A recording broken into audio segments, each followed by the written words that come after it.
जनवरी से लेकर 31 दिसंबर के बीच में होने वाले 1 लाख परीक्षाओं का कैलेंडर एक साथ जारी करे। यह कैलेंडर सिर्फ भर्ती का कार्यक्रम नहीं है, ये एक ऐसा दस्तावेज है जो बिना पर्ची बिना खर्ची पारदर्शी तरीके से राजस्थान से में योग्यताधारी लोगों को उनकी योग्यता के अनुसार वो सरकारी नौकरियों में अपना स्थान पास के इस प्रकार का दस्तावेज है। स्वराज संकल्प पत्र में सरकार ने वादा किया था 5 साल में 4 लाख सरकारी और 6 लाख गैर सरकारी तौर पर रोजगार के साथ नौजवानों को जोड़ने के लिए। मुझे बताते हुए प्रसन्नता है कि अब तक लगभग 3.5 लाख भर्तियां, 1 लाख के लगभग भर्तियां पूर्ण हो गई।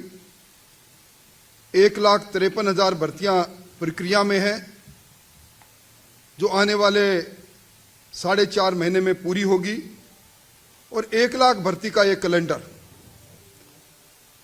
ये एक ऐसा रोड मैप है।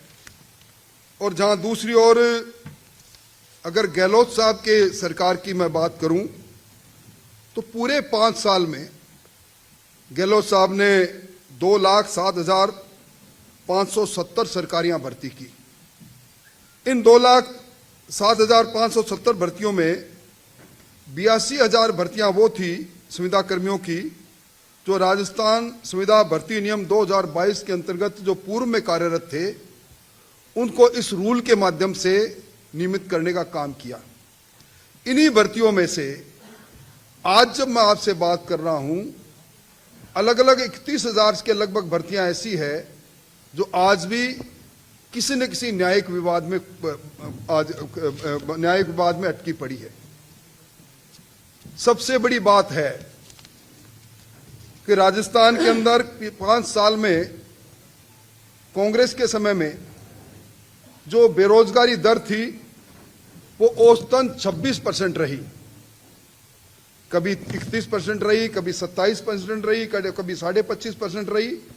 इसका औसत 26% है। और वर्तमान में जुलाई से सितंबर तक की भजनलाल जी की सरकार में जो बेरोजगारी दर है वो 7.4% है। ये इस बात को सिद्ध करती है कि राजस्थान में नौजवानों के लिए सरकार ने पारदर्शी तरीके से न केवल भर्ती खोली है, बल्कि अलग अलग कार्यक्रम के माध्यम से, अलग अलग नीतियों के माध्यम से एक राजस्थान में एक नए युग का प्रारंभ किया है। अभी कल जिस राजस्थान रोजगार नीति 2026 को सरकार ने लागू किया, उसका लक्ष्य है मार्च 2029 तक 15 लाख रोजगारों के अवसर नौजवानों के लिए नए पैदा करने। सरकार ने इस ओर नीति बनाई है और इस नीतिगत निर्णय में राजस्थान के अंदर जो एम्प्लॉयमेंट एक्सचेंज के नाम पर रोजगार कार्यालय था, जो लोगों की याद से बाहर चला गया था, मर्तप्राय हो गया था, उसको राजस्थान रोजगार पोर्टल EMS 2 में AI आधारित डिजिटल प्लेटफॉर्म के माध्यम से उसको दोबारा उसको जीवित किया गया है, जिसमें हर बेरोजगार अपना पंजीयन करा के और जो AI के माध्यम से उस नौजवान को योग्यता के अनुसार अलग अलग नौकरियों के लिए अलग अलग कंपनीज के साथ मैरियअप करेगा और आगे काम करेगा। इसी प्रकार जो मुख्यमंत्री जी की जो दूसरी सबसे बड़ी योजना थी, मुख्यमंत्री युवा स्वरोजगार नीति, इसमें 18 साल से लेकर 45 साल तक के 1 लाख से ज्यादा नए उद्यमियों को मुफ्त में बिना ब्याज के ऋण देने की ये योजना है। कांग्रेस के समय में जहां 17 से अधिक अलग अलग समय पर परीक्षाएं रद्द हुई, जहां नेट बंद होना एक आम बात हो गई थी, अब पेपर लीक और नेट बंद होना दूर की कौड़ी साबित हुई। राजस्थान के अंदर जो राजस्थान युवा नीति है युवा नीति 225, इसमें राजस्थान के नौजवानों के लिए शिक्षा, रोजगार, स्वास्थ्य, खेल और इन सभी क्षेत्रों में एक नई दिशा प्राप्त होगी। और युवा उद्यमी प्रोत्साहन योजना, इसके अंतर्गत राजस्थान के अंदर 2 करोड़ रुपए तक का ऋण नौजवान उद्यमियों को सिर्फ 6% पर दिया जाएगा। एक नया प्रारंभ। आज प्लास्टिक और दूसरी यूज की हुई चीजें जो एक प्रकार से प्रदूषण को बढ़ावा देती है, राजस्थान सर्कुलर इकोनॉमी इंसेंटिव योजना चालू की है। ये बहुत बड़ी बात है, नवाचार है। इसमें 2 करोड़ रुपए तक का सब्सिडी देने का सरकार ने फैसला किया है। और मैं समझता हूं कि राजस्थान के अंदर सबसे ज्यादा जो मानसिक दबाव के कारण से, जो अवसाद के कारण से विद्यार्थियों की आत्महत्याओं की घटना होती थी, Rajasthan coaching centre control and regulation bill 2025 विधानसभा में पारित करके इस ओर बड़ा काम हुआ है। एक रोजगार सहायता शिविर सरकार ने इस 2 साल में 400 रोजगार सहायता शिविर लगाए और 1 लाख बेरोजगारों को प्लेसमेंट एजेंसियों के द्वारा सीधा रोजगार मिला। और मैं कह सकता हूं कि जो 35 लाख करोड़ का एमओयू हुआ, जिसमें 8 लाख करोड़ के एमओयू धरती पर आ गए, इनमें भी 1 लाख से ज्यादा लोगों को सीधा रोजगार मिलेगा। राजस्थान में जहां प्रति व्यक्ति आय जो खुशहाली का बड़ा प्रतीक है, 2023-24 में जो 1,66,000 थी, 2025-26 में बढ़कर 2,37,000 हो गई। इससे सिद्ध हो रहा है कि राजस्थान के अंदर खुशहाली बढ़ रही है और राजस्थान प्रगति की तरफ से, और राजस्थान का जो लक्ष्य है 2030 तक $350 बिलियन की इकोनॉमी तक पहुंचने का, और देश की इकोनॉमी में जो दुनिया की चौथी अर्थव्यवस्था बन चुका है और तीसरी अर्थव्यवस्था बनने में राजस्थान का विशेष योगदान रहेगा। मोटे तौर पर मैं ये कह सकता हूं कि जहां कांग्रेस के समय में पेपर लीक हुई, 138 एफआईआर दर्ज हुई, वहां से 296 परीक्षाओं का सफल हो जाना इस बात का घोतक है कि राजस्थान के अंदर अब हर तरीके से पारदर्शी तरीके से काम हो रहा है। राजस्थान के अंदर इन 1 साल में 164 लाख वो लोग जो अलग अलग परीक्षाओं में बैठने के लिए बसों में मुफ्त में यात्रा की, और मुख्यमंत्री युवा संबल योजना में राजस्थान में अब तक 1,155 करोड़ रुपए 4 लाख नौजवानों के खाते में गए। वहीं राजस्थान के अंदर आज की तारीख में 1,90,000 आशार्थी जो विभिन्न सरकारी विभागों में इंटर्नशिप कर रहे हैं, जिनको पुरुष को 4,000 और महिला को 5,000 रुपये मिल रहे हैं।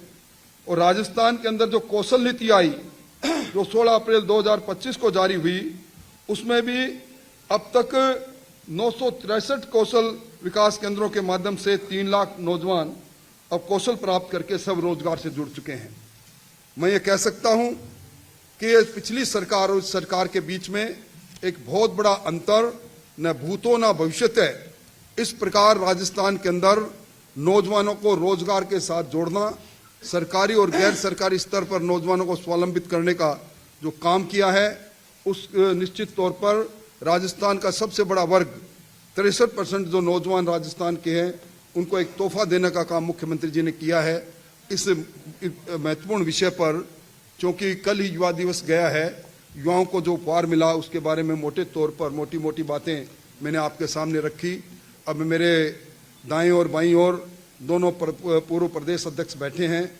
कोई और सवाल आपका होगा तो निश्चित तौर पर उसका जवाब भी हम देने के लिए तैयार रहेंगे। मैं अशोक फडणवीस जी से निवेदन करूंगा जो आपको संबोधित करें। बहुत बहुत धन्यवाद। अभी नरेंद्र जी ने आपके सामने बहुत ही विस्तार से उन सभी बातों को रखा जिस कार्य को हमारे राजस्थान प्रदेश के मुख्यमंत्री आदरणीय युवाओं के लिए राजस्थान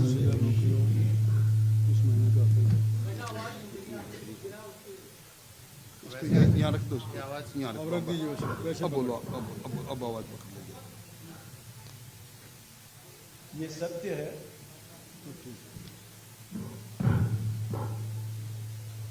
कि 2018 से लेकर के 2023 तक राजस्थान प्रदेश का युवा अपने को ठगा हुआ महसूस कर रहा था, क्योंकि पेपर लीक हुए। पेपर लीक के माध्यम से परीक्षाएं सारी रद्द हुई, और जो परीक्षाएं रद्द हुई उससे लाखों बेरोजगार युवाओं का सपना तोड़ने का काम पूर्ववर्ती सरकार, कांग्रेस की सरकार ने, आदरणीय गहलोत जी ने किया। जब मुख्यमंत्री आदरणीय भजनलाल जी शर्मा जी ने कार्यभार संभाला तो उन्होंने राजस्थान प्रदेश की जनता को स्पष्ट एक संदेश दिया था कि हम बेरोजगार युवाओं को निश्चित रूप से रोजगार देने का काम करेंगे और करीबन 4 लाख सरकारी नौकरियां देने का काम करेंगे। आप देखिए 351 परीक्षाएं हो गई, एक भी पेपर लीक नहीं हुआ। जैसा कि राजेंद्र जी ने बताया, करीबन 3 लाख सरकारी नौकरियां हम देने की स्थिति में आ गए। 90,000 हमने दे दी, 1,35,000 हम देने वाले हैं, 1 लाख का हमने एडवांस में कैलेंडर जारी कर दी। मैं इतना ही कहूंगा, मुख्यमंत्री जी ने रोजगार देने के साथ साथ जो हमारे युवा हैं वो सही दिशा में चले, उसके लिए 305 महाविद्यालयों में नई किरण नशा मुक्ति केंद्रों का स्थापना की गई। इसके साथ साथ 71 नवीन राजकीय महाविद्यालय, जिसमें सामान्य शिक्षा, सह शिक्षा और कृषि की शिक्षा उसमें दी जाएगी, इस दिशा में भी कदम उठाया। इसके साथ साथ 41 जिला मुख्यालयों पर बीबीए का कोर्स प्रारंभ किया, 7 संभाग मुख्यालयों पर बीसीए का कोर्स प्रारंभ किया और 41 जिला मुख्यालयों पर कंप्यूटर साइंस विषय को प्रारंभ करने का काम किया। तो युवाओं का निर्माण किस प्रकार से हो, उस दिशा में भी हमारे मुख्यमंत्री आदरणीय भजनलाल जी शर्मा जी ने युवाओं के लिए काम किया। युवा सही दिशा में चले, अच्छी शिक्षा प्राप्त करें, तनाव मुक्त रहें एग्जाम में, उस दिशा में भी 7 संभागों पर महाविद्यालय खोलने का काम किया, जिसमें कि विद्यार्थी अपने आप को तनाव मुक्त कैसे रख सकता है।